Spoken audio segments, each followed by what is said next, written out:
Right to information act 2005 या फिर सूचना का अधिकार अधिनियम 2005। जब भी हम इसकी बात करते हैं तो हमारे जहन में एक स्वतंत्रता की भाव आती है और हमारे पास लगता है कि हमारे पास कुछ पावर है।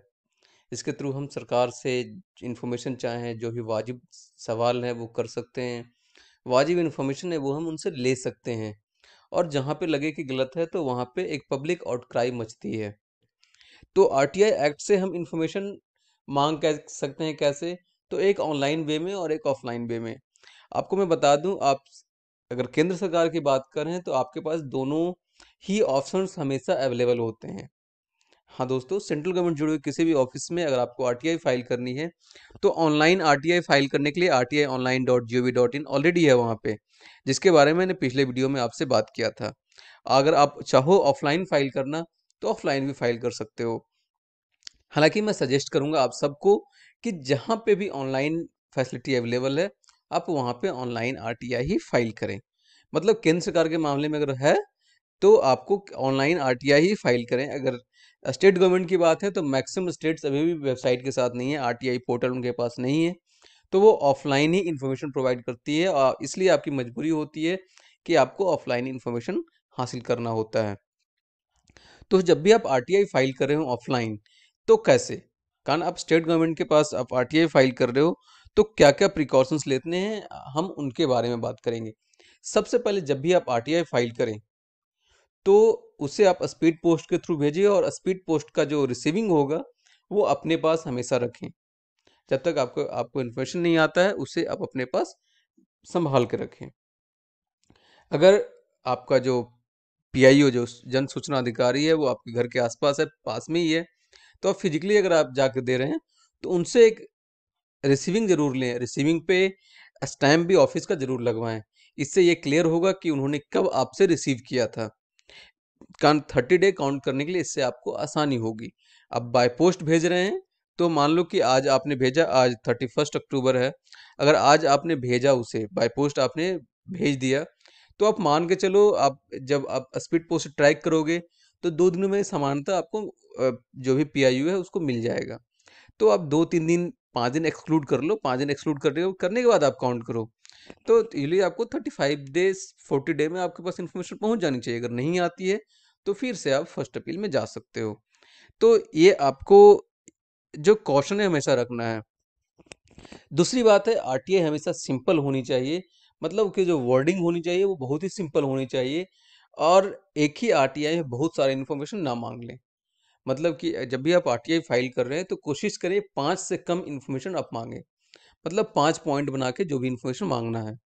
तीसरी बात कि काफ़ी सारे लोग आरटीआई जब फाइल करते हैं तो बताते हैं मेरा हस्बैंड वाइफ का डिस्प्यूट है, तो हस्बैंड ने मेरे ये किया। अगर वाइफ फाइल करे तो हस्बैंड ने मेरा ये किया वो किया, और उसके बाद बताते हैं इसलिए मुझे आरटीआई चाहिए, आरटीआई में इंफॉर्मेशन चाहिए। तो दोस्तों हमेशा ध्यान रखें, आपको आरटीआई जब फाइल करते हैं तो आपको कोई इन्फॉर्मेशन उनको बताने की जरूरत नहीं होती कि आप क्यों आरटीआई फाइल कर रहे हैं, आपको इन्फॉर्मेशन क्यों चाहिए, ये बताने की सरकार को जरूरत नहीं है। तो इसलिए इस तरह कोई भी इन्फॉर्मेशन देने की जरूरत नहीं है, कुछ भी लिखने की जरूरत नहीं है। तो हमेशा आपका जो आरटीआई होना चाहिए सिंपल होना चाहिए, फालतू की बातों को लिखने का कोई मतलब नहीं बनता। अब अपना पैसा बर्बाद कर रहे हो, पेज बर्बाद कर रहे हो, अपना टाइम बर्बाद कर रहे हो, उससे ज़्यादा कुछ फर्क नहीं पड़ता। तो अब बात करते हैं आरटीआई फाइल कैसे करें ऑफलाइन में। दोस्तों एक चीज़ और आपको बता दूं, जो मैक्सिमम स्टेट गवर्नमेंट है उनका अपना एक फॉर्मेट है। तो जहाँ पे उनका फॉर्मेट है तो उस फॉर्मेट में ही आपको वो सारी डिटेल्स फिल फिल करनी है। सामान्यतः जो फॉर्मेट में क्या फिल करना होगा, नाम, आपका एड्रेस, आपके फादर का नेम, जेंडर, यही सारी इन्फॉर्मेशन जो कॉमन होता है। और जो इन्फॉर्मेशन आपको चाहिए वो फिल करना होता है। मैंने आपको पहले ही बोला, जो भी आपको इन्फॉर्मेशन चाहिए कोशिश करें 5 मैक्सिमम रखें, 5 ज़्यादा इन्फॉर्मेशन आप ना मांगें। हालांकि ऐसा कोई बॉन्डिंग नहीं है आरटीआई एक्ट में कि आप एक आरटीआई में 5 से नहीं, ज़्यादा नहीं मांग सकते, 20 नहीं मांग सकते। लेकिन फिर भी इससे आपको होगा कि जो भी पीआईओ होगा, पब्लिक इंफॉर्मेशन ऑफिसर होगा, सीपीआईओ हो चाहे एसपीआईओ हो, उसको इन्फॉर्मेशन देने में आपको सहूलियत होगी। साथ ही साथ जो क्वेश्चन सवाल बना रहे हैं आप, उसको कॉम्प्लेक्स ना बनाएं। जैसे आपको मैं अपना एक आरटीआई का एग्जाम्पल बताता हूँ। देखिए, जो जैसे मुझे 2 इन्फॉर्मेशन चाहिए। मान लो कि मैं पासपोर्ट ऑफिस से अगर मांग रहा हूँ इन्फॉर्मेशन तो मैं मांग रहा हूँ क्या, मुझे लास्ट 3 इयर्स का पासपोर्ट चाहिए था। कितने पासपोर्ट्स इश्यू हुए एंड कितने पासपोर्ट एप्लीकेशन प्रोसेस किए गए। तो मैं ये पूछ लेता हूँ सिंपल सी बात, please provide me the number of passport issued in last 3 years, please provide me the total number of passport application received in 3 years.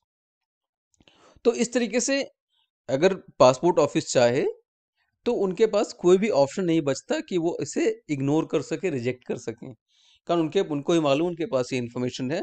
और हमारी जो सेंटेंस है बहुत ही सिंपल है, क्लियर है, उनको पूरा समझ में आ जाएगा। ये लिखने की जरूरत नहीं है कि मैंने पासपोर्ट 2 साल पहले बनवाया था लेकिन नहीं आया, आपने क्यों प्रोसेस नहीं किया, इसीलिए मुझे पिछले 3 सालों में कितने पासपोर्ट एप्लीकेशन आपने प्रोसेस किए वो मुझे बताएं। ये सब करने की जरूरत नहीं है। सिंपल सी बात, आपको क्या चाहिए, मुझे नंबर ऑफ पासपोर्ट जो भी उन्होंने 3 साल में प्रोसेस किया है, इशू किया है, वो चाहिए, और कितने पासपोर्ट एप्लीकेशन को रिसीव हुए हैं। तो जो भी आपकी क्वेरी है उसको सिंपल टू द पॉइंट रखें। अब मैं आपको एक आरटीआई जो जहाँ पे फॉर्मेट नहीं है, जिस भी पीआईओ के पास, जिस भी स्टेट गवर्नमेंट के पास कोई फॉर्मेट नहीं है, तो वहाँ पे सिंपल कैसे आप बना सकते हैं। सपोज मुझे पासपोर्ट ऑफिस से कोई इन्फॉर्मेशन चाहिए, हालांकि ये सेंट्रल पब्लिक इंफॉर्मेशन ऑफिसर है, सेंट्रल गवर्नमेंट के पार्ट है, तो आप वहाँ पे आरटीआई ऑनलाइन में भी फाइल कर सकते थे, इसमें कोई बड़ी बात नहीं है, आप आसानी से वहाँ फाइल कर सकते हैं। ऑफलाइन को हमेशा मैं डिस्करेज करूँगा। इसमें दो तीन चीज़ें हैं। सबसे पहले ये टाइम ज़्यादा कंज्यूमिंग होता है, इसमें आपके पास ट्रैकिंग का कोई ऑप्शन नहीं होता है। तीसरी बात, आपके पैसे ज़्यादा खराब होते हैं और टाइम भी खराब होता है। या तो आप जाओगे स्पीड पोस्ट करोगे, या फिर किसी जो भी पीआईओ होगा उसके ऑफिस में जाके वहाँ पे आप सबमिट करोगे, उनसे रिसीविंग मांगोगे। यूजुअली वो देगा नहीं, जो प्यून होगा वो मना करेगा, 10 तरह के बहाने बनाएगा, वो सब करने की जरूरत नहीं है। जहाँ पे ऑनलाइन तरीका अवेलेबल है, हमेशा ऑनलाइन तरीका ही अपनाएं। देखिए, मैंने यहाँ पे डाल दिया application for obtaining information under RTI act 2005। दोस्तों, ये लिखने की कोई खास जरूरत नहीं है, आप ना भी लिखेंगे तो कोई दिक्कत नहीं है। सिंपल सी बात लिखे क्या, टू द सीपीआईओ, अगर सेंट्रल गवर्नमेंट का है तो सीपीआईओ, अगर स्टेट गवर्नमेंट का तो स्टेट पब्लिक इंफॉर्मेशन ऑफिसर। फिर भी आप कंफ्यूजन में अगर हैं तो ये जो सेंट्रल हटा दें, सिर्फ पीआईओ लिख दें, पब्लिक इंफॉर्मेशन ऑफिसर, जो भी उसका एड्रेस है वो लिख दें। ऑफलाइन की बात बता रहा हूँ, ऑफलाइन में ऐसे ही करना है। जो भी सब्जेक्ट में क्या लिखना है आपको, application for seeking information RTI act 2005। Sir या मैडम जो भी आपको अगर मालूम है तो ठीक है, नहीं तो सर ऑब्लिक मैडम, बस इतना ही लिखना है आपको। आपको क्या लिखना है, I am a citizen of India, मैं भारत का नागरिक हूँ, and request you to provide me the following information under RTI act 2005। तो मैं भारत का नागरिक हूँ और मुझे ये इन्फॉर्मेशन चाहिए, वो मुझे दिया जाए। जो भी क्वेरी थी मैंने लिख दी, और मैंने लिख दिया I have attach DD IPO जो भी है वो मैंने उसको डिटेल्स का 10 रुपये आपको पे करने हैं, तो वो तरीका हमने बता दिया। ये जो भी मैंने आपको चीज़ें बताई है वो मैंडेटरी है। सिटीजन ऑफ इंडिया आपके लिखने से ये क्लियर हो जाता है कि आप इंडियन सिटीजन हो, और उनके पास आपका एप्लीकेशन रिजेक्ट करने का कोई बहाना नहीं होता। इसके बाद आपको योर्स फॉथफुली जो भी प्लेस से जहाँ पे आप आरटीआई फाइल कर रहे हैं, डेट, नेम, एड्रेस मैंडेटरी है वो लिखे, ताकि आपको बाय पोस्ट आपके घर पे आ सके। मोबाइल नंबर या फ़ोन नंबर मेंशन करें ताकि अगर कोई ज़रूरत हो तो वो कांटेक्ट कर सकें। ईमेल आईडी भी मेंशन करें ताकि उनके पास कांटेक्ट करने का कोई ऑप्शन हो। अगर यही बात हिंदी में होगी, सेम इसका हिंदी ट्रांसलेशन ये, आरटीआई अधिनियम 2005 के तहत सूचना प्रदान प्राप्त करने के लिए आवेदन।